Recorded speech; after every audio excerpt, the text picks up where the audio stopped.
So let's go to the final story then, the one of the two-horned king. They question you about the two-horned one. Tell them, I will in what follows recite for you information about him. We made his rule here on earth firm and gifted him with the means to campaign in any direction. And so he campaigned, till he reached his furthest point west to find the sun set over a dark, murky sea. There he encountered a people. We said to him, O two-horned one, it is within your power to impose hardship on them, or to treat them well. He replied, hardship we shall impose on the wicked. Those who, when returned to their Lord, shall be punished anew. As for anyone that maintains security while acting righteously, such a person shall earn only good treatment, and we shall make our demands easy on him. Then he went on a campaign again, till he reached his furthest point east. There he saw the sun rise over a people for whom we had not placed any natural barrier all the way up to the sunrise. That was how it stayed. Meanwhile, we fully grasped the deeper truth with him. Then he went on a campaign again, till he reached a gorge between two mountains, at the base of which he encountered a people who struggled to understand a word. They spoke and said, O two-horned one, Gog and Magog are indulging in perversion here in the land. Let us pay a tribute to you, so you can erect a barrier between us and them. He replied, the firm rule that my Lord granted me is enough of a tribute to me. But if you provide the manpower, I shall see to it that a barrier goes up between you and them. Supply me with iron slabs. After sealing off access through the gorge, he called out, blow the air, to get a fire stoked. Thereafter he called out, come now with copper so I can seal it. When completed, they were unable to scale or penetrate the barrier. He told them, this then constitutes a benevolence from my Lord.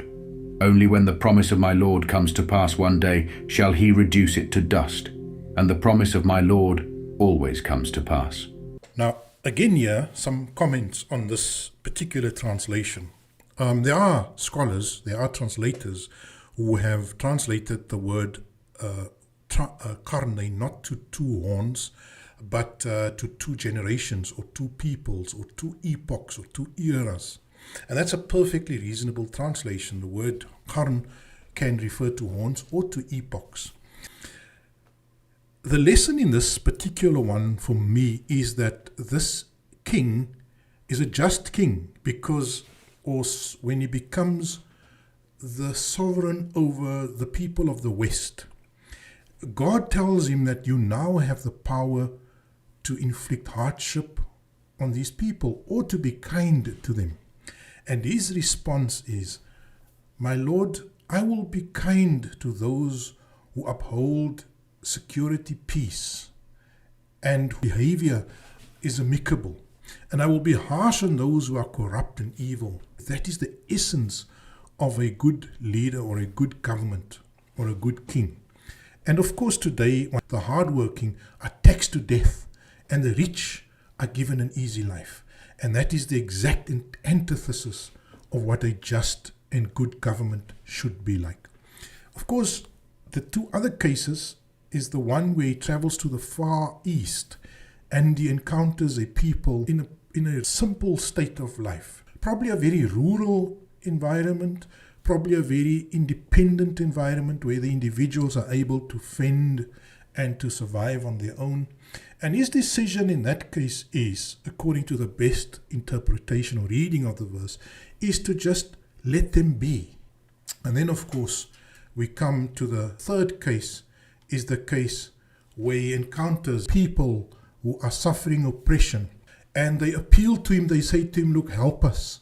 We need your help. What can you do to defend us against this oppressive force? He goes into a mode where he helps the oppressed to help themselves. He reorganizes them.